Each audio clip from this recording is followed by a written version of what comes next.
everyone, and thank you for watching episode 31 of DiabeticRadio.com. Today's episode can be kind of a sensitive issue, and I think that it should be talked about, and that is when you go to your friend's house or you're invited to, a family gathering. And, for most of us who are people of color, whether you're black, Dominican, Latino, food is very important to us. It's a part of our culture. It's, how we show our love and appreciation for each other. It's a big deal. And one thing that I know that every person who's diabetic and insulin dependent does at least one time in your life, if not every day. When you get a plate of food, we always scan our plate. And we scan our plate because we are always thinking about numbers and how many carbs that plate of food contains. And we divide our plate.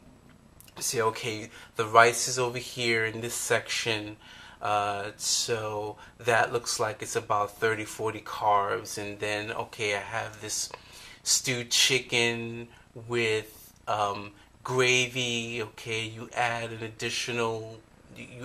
30 carbs. And there's potatoes, so there's another 10, 20 carbs. So every time we get a plate of food, there's always a math problem to solve. And unfortunately, a lot of people who are not diabetic may not really understand this. And when you take a moment to scan your plate to see how much insulin you think you're going to need, it is often interpreted by the person who's giving you that food as my food is bad. And the next thing you know, word is gonna circulate all over the family gathering that you didn't like their food because you gave a funny look. You was looking at it funny, when in actuality it wasn't that. Is that you were trying to figure out how much insulin to take based on the food that you were getting.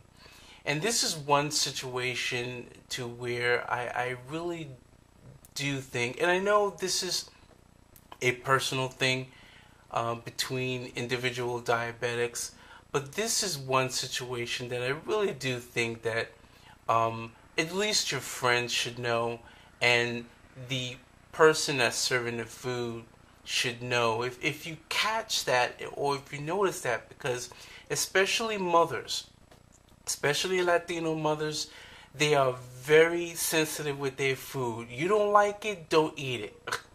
That's very that.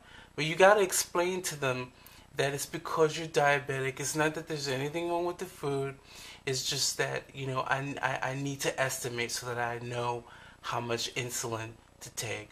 Or some people are still not comfortable with injecting in public, so they may go into the restroom and inject, a basic amount of insulin, 5 units or whatever it is, and then you go out and you still have to scan your food, because, you say, okay, blah, blah, blah, blah, this is, 50 carbs or whatever, I have to inject 10 more because I've, injected 40 in the bathroom,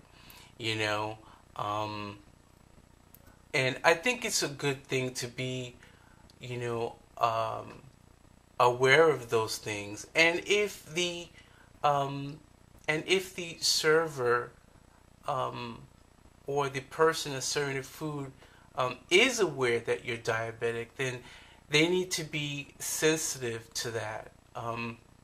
Another situation that I've seen is where people will offer you a food, and that it's something that you shouldn't have. And maybe it's not even about whether you shouldn't have or not. Maybe it's a food that you love and you know that once you start eating it, you just can't have one.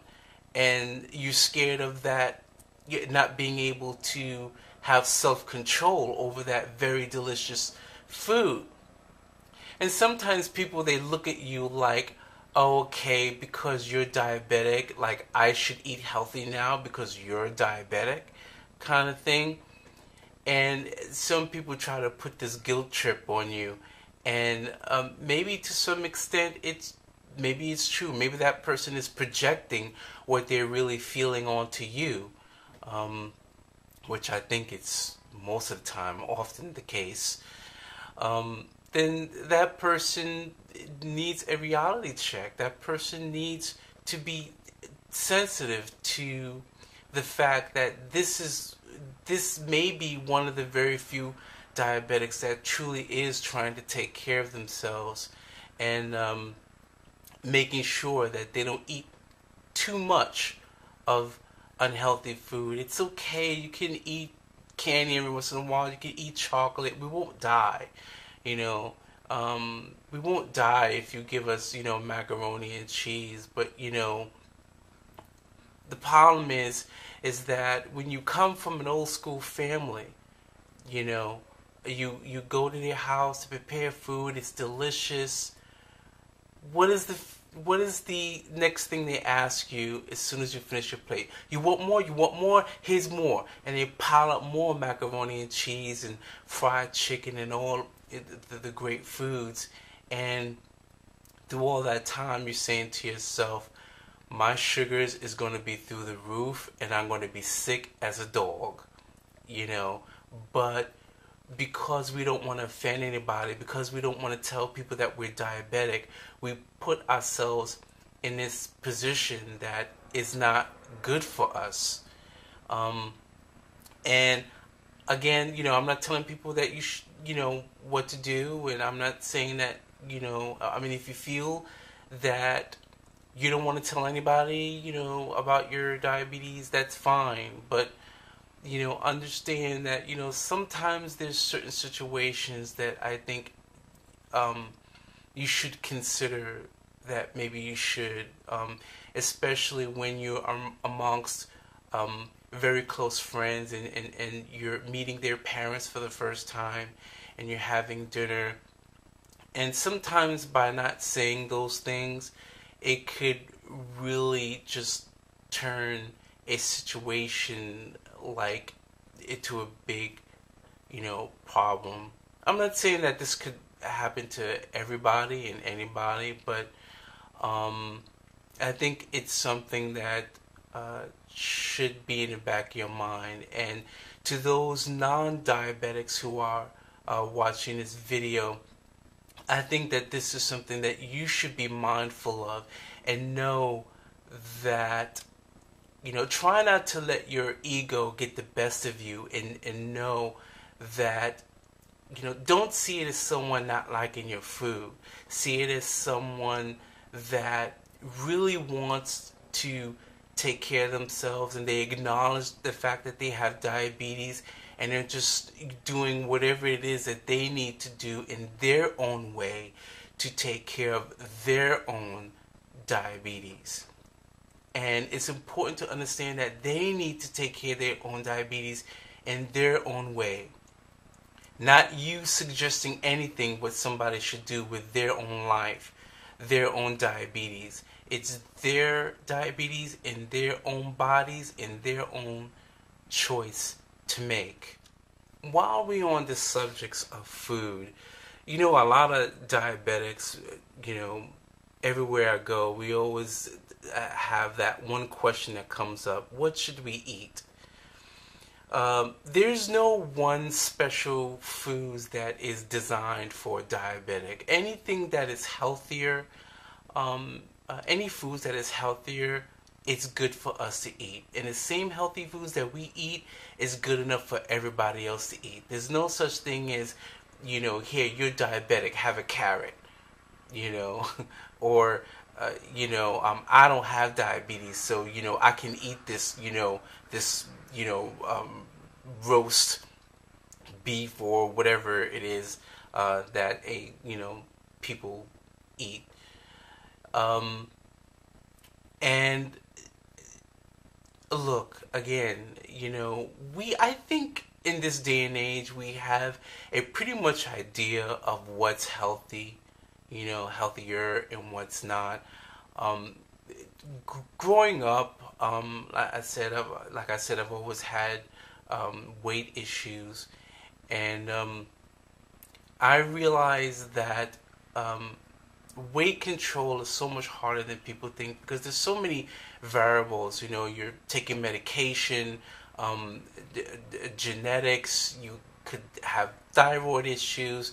All these things that are sometimes going on in your body, and um, to get on these extreme diets because people tell you to, because they think that's what you should do.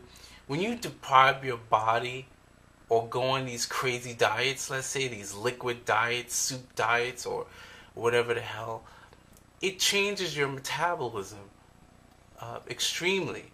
So you lose X amount of weight in 2 weeks, or till you get to your desired goal, and then you have to change and start eating normal food again.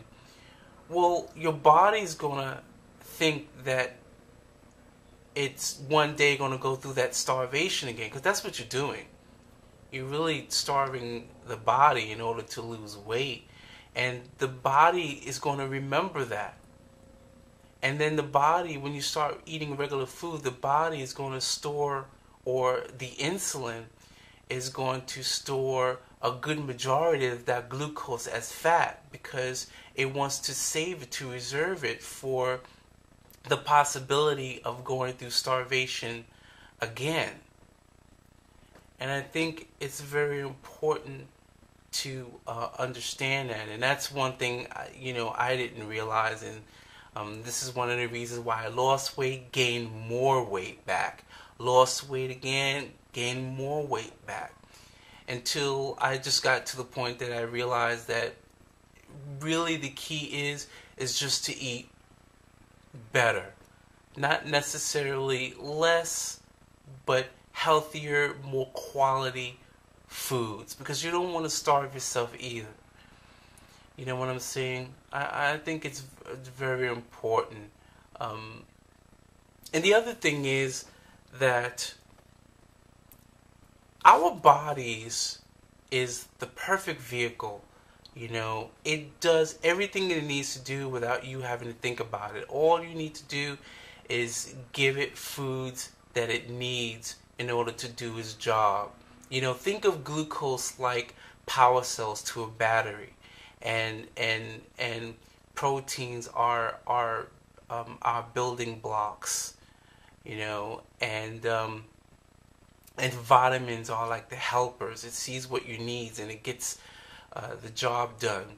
Sometimes our body is able to, once the body breaks down proteins into amino acids, there are certain amino acids that the body can make from other amino acids, and there's some that it can't. Same thing with vitamins. The body can't reproduce vitamin K. There's certain things that you have to eat good foods in order for your body to do its job, and in order for your body to protect itself. To protect itself from any dangerous microbes that may get into your body and make you sick.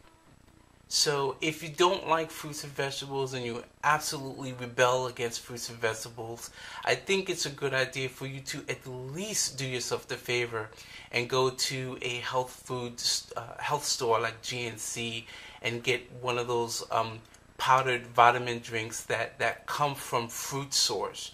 Don't get the vitamins that's been manufactured in the lab. Get vitamins that specifically state that it comes from fruit source, because your body is able to digest that a hell of a lot better than something that was mechanically made in a laboratory. I hope this video was helpful to you, and I hope I've given you food for thought. Thank you for watching. See you next time. Bye bye.